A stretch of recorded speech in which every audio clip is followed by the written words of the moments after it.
Rice মিলে গেটের সামনে বিক্ষোভ আন্দোলন। পশ্চিমবঙ্গ রাজ্য ধান্য ব্যবসায়িক বর্ধমান জেলা কমিটির পক্ষ অনাদায়ী টাকার পরিমাণ উদ্ধারের দাবিতে পশ্চিমবঙ্গ রাজ্য ধান্য ব্যবসায়িক বর্ধমান জেলা কমিটির পক্ষ থেকে বিক্ষোভ আন্দোলন বৃহস্পতিবার বর্ধমান শহরে মহাপ্রভু রাইস মিলের গেটের সামনে।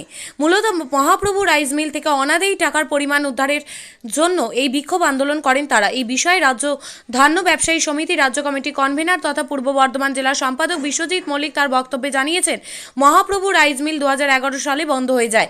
সেই সময় এখানে মঞ্চ বেঁধে 21 দিনের অনশন কর্মসূচি লাগাতার হয়েছিল। সেই মঞ্চ তৎকালীন রাইস মিলের মালিক ভেঙে দিয়েছিলেন কিছু গুন্ডার দ্বারা। এই সময় এই বিষয় নিয়ে তৎকালীন মুখ্যমন্ত্রী এবং বর্তমান মুখ্যমন্ত্রী মমতা বন্দ্যোপাধ্যায় দ্বারস্থ হয়েছিলেন তার কালীঘাটের বাড়িতে। যোগাযোগ করা হয়েছিল তৎকালীন খাদ্যমন্ত্রী জ্যোতিপ্রিয় মল্লিকের সাথে এবং আশ্বাস দিয়েছিলেন। তিনি জানান তাদের ক্ষেত্রে কিছু আইনি অবৈধতা আছে, কারণ কোনো রাইস মিলার ধান্য ব্যবসায়ী সমিতির অথবা ধান্য সরবরাহকারীকে মিল দেন না।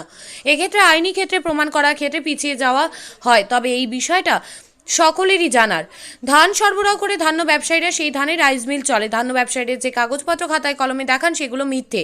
যদি তাদের সঙ্গে পাকা কাগজপত্র থাকতো তাহলে আদালতে মামলা করে এই বিক্রি বন্ধ করে দেওয়া হতো। বিশ্বজিৎ বাবু আরও জানান, লড়াইয়ের ময়দান ছাড়া আর অন্য কোনো পথ নেই। তিনি জানান তারা কৃষক সন্তান, মাঠে ঘাটে খেটে তারা উঠে আসেন। এই মিলে এখনো পর্যন্ত আনুমানিক 1,50,00,000 টাকা পাবেন এবং পাওনাদারের সংখ্যা 32 জন ব্যবসায়ী এবং তাদের পেছনে আবার 5-7-20 জন করে কৃষক আছেন।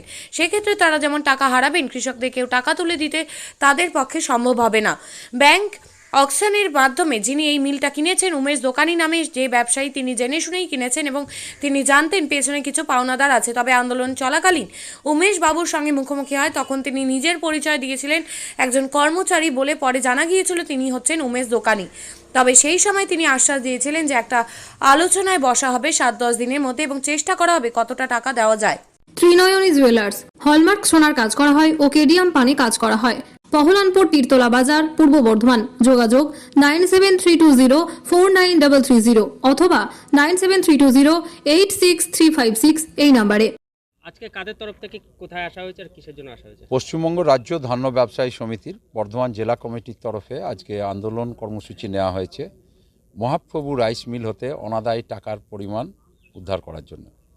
যে মহাপ্রভু রাইস মিলটি 2011 সালে বন্ধ হয়ে যায়, সেই সময় আমরা একটানা এখানে 21 দিনের অনশন ধর্মঘট করেছিলাম। এখানে মঞ্চ বেঁধে, এই সামনেতেই মঞ্চ ছিল, সেই মঞ্চ তৎকালীন রাইস মিলের মালিক ভেঙে দিয়েছিলেন কিছু গুন্ডাদের দ্বারা।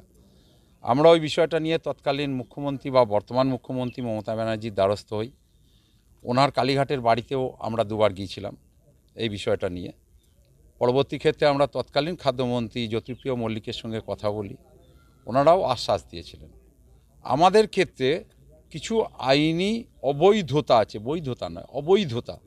কারণ কোনো রাইস মিলার ধান্য ব্যবসায়ী বা ধান্য সরবরাহকারীদের পাকা বিল দেন না। তো আমরা প্রমাণ করার ক্ষেত্রে, আইনি ক্ষেত্রে আমরা প্রমাণ করার ক্ষেত্রে পিছিয়ে যাই। আপনারা সকলেই জানেন যে ধান সরবরাহ করে ধান্য ব্যবসায়ীরা, সেই ধানে রাইস মিল চলে। অতএব রাইস মিলাররা যে কাগজপত্র খাতায় কলমে দেখান সেগুলো হচ্ছে ফার্স, অর্থাৎ মিথ্যা। আমরা যদি আজকে পাকা বিল আমাদের সঙ্গে থাকতো তাহলে কোর্ট কেস করে আমরা এই বিক্রিটা বন্ধ করে দিতে পারতাম। লড়াইয়ের ময়দান ছাড়া আমাদের অন্য কোনো পথ নেই। আমরা কৃষক সন্তান, আমরা মাঠে ঘাটে খেটে আমরা উঠে আসি। চাকরি টাকরি না পেয়ে বা অন্য কোনো উপার্জনের রাস্তা না পেয়ে, যেহেতু কৃষক সন্তান, আমরা কৃষিপণ্য ব্যবসার সঙ্গে জড়িয়ে যাই, এই ধান্য ব্যবসার সঙ্গে। কত টাকা পাবেন মোটামুটি? এই মিলে আমরা 1,50,00,000 টাকা আনুমানিক আমরা এই মুহূর্ত পর্যন্ত পাবো এবং পাওনাদারের সংখ্যাটা 32 জন। সেটা হচ্ছে 32 জন ব্যবসায়ী এবং তাদের পিছনে, প্রত্যেকের পিছনেই 5, 7, 10, 15, 20 জন করে চাষি আছে।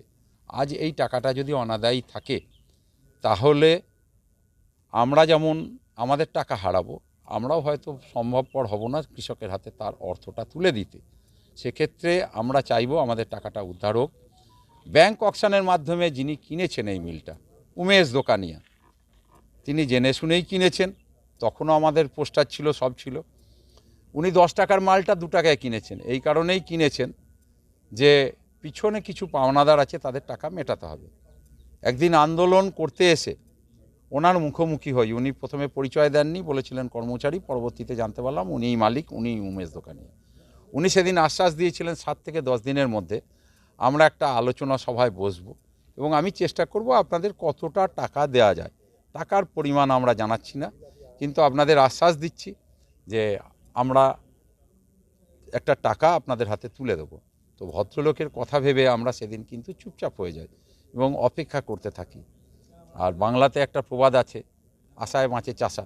আমরা চাষার ছেলে, আমরা আশা নিয়ে এতদিন বেঁচেছি। মালিকের সঙ্গে কোনো কথা হয়েছে? বর্তমান মালিক আমাদের ফোন ধরেন না। এই আন্দোলনেরই পথ আমাদের একমাত্র পথ এখন। তাহলে ওই টাকার পাননি? এখনো পর্যন্ত যে আশা দিয়েছিলেন উনি এখনো পর্যন্ত কোনো কথা রাখেননি। তাহলে কি মিথ্যে প্রতিশ্রুতি? মিথ্যা প্রতিশ্রুতি দিয়েছিলেন।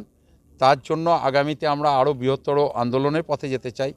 আপনাদের মিডিয়ার মাধ্যমে ওনাকে জানাতে চাই যে রাস্তাটা দিয়ে এই মিলটা ঢোকার রাস্তা, এটা পিডাব্লিউডির রাস্তা, সরকারি রাস্তা।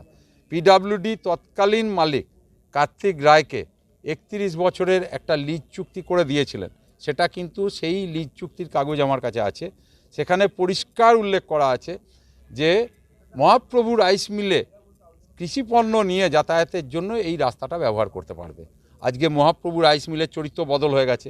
আপনারা সকলেই দেখতে পাচ্ছেন এটা শ্রীরাম মাল্টিকন কিসের প্রতিষ্ঠান হয়েছে আমরা জানি না, কিন্তু মহাপ্রভু রাইস মিল উনি আর রাখেননি। অতএব এই রাস্তাটা সরকারি রাস্তা।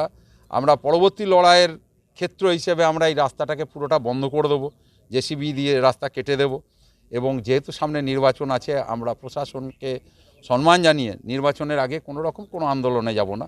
এর পরবর্তী ক্ষেত্রে যদি প্রয়োজন হয় আমরা বৃহত্তর আন্দোলনের প্রাথমিক স্তর হিসেবে আজকে মিলগেট, আগামীকাল এনএইচের ওপর অবরোধ, তারপরে যদি প্রয়োজন হয় আমরা বর্ধমানের কার্জন গেটে বৃহৎ মিছিল করব। কতজন মিলে এই টাকাটা দেওয়া হয়েছিল টোটাল? আমরা প্রায় 32 জন এই টাকাটা পাই। আপনার নাম আর পরিচয়? আমি বিশ্বজিৎ মল্লিক, আমি পশ্চিমবঙ্গ রাজ্য ধান্য ব্যবসায়ী সমিতির রাজ্য কমিটির কনভেনার তথাপি বর্ধমান জেলা কমিটির সম্পাদক। বলছি আজকে কি করা হচ্ছে, কেন বিক্ষোভ দেখানো হলো এখানটায়? আমরা এই যে দেখছেন রাইস মিল, মহাপ্রভু রাইস মিলে আমরা আমাদের কষ্টার্জিত ফসল ধান এখানে আমরা সাপ্লাই করেছিলাম, তাদের সঙ্গে দাম করেছিলাম, তারা টাকা দিয়ে দেবো বলেছিল। সেই ধান আমরা এখানে গচ্ছিত করেছি, আমাদের টাকা না দেয় নাই, আমরা এই জন্য এখানে আজকে জমা রেখেছি। কবে দিয়েছিলেন ধানটা? এই ধানটা দিয়েছি 2011 সালের এই 20 এপ্রিল নাগাদ। তখন মালিক কে ছিলেন? তখন মালিক ছিলেন কার্তিক রায়। আর এটা কি এখন মালিক পরিবর্তন? এখন মালিকের যা চরিত্র সে হচ্ছে ব্যাংক থেকে তার ওখান থেকে নেওয়ার পর উমেশ দোকানিয়া এইটাকে ক্রয় করেছে।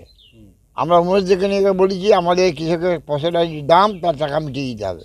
মালটা তো নিয়েছে অন্য একজন, তাহলে উনি কেন মেটাবেন? উনি মেটাবেন এই কারণে আমরা মালটা দিয়েছি এই প্রতিষ্ঠানটায়, এই রাইস মিলটায় দিয়েছি। আমাদের মাল থেকে এই প্রতিষ্ঠানের যে আসবাব দেখছেন তখন তৈরি হয়েছে, হয়তো তিনি সেই আসবাব কিনেছেন, তাকেই এই আসবাবের দাম আমাদের দিতে হবে। কত টাকা পাবেন আপনারা? কতদিন মাল দিয়েছিলেন? 1,58,52,672 টাকা। কতজন? আমাদের সংখ্যাটা আনুমানিক 35 জন।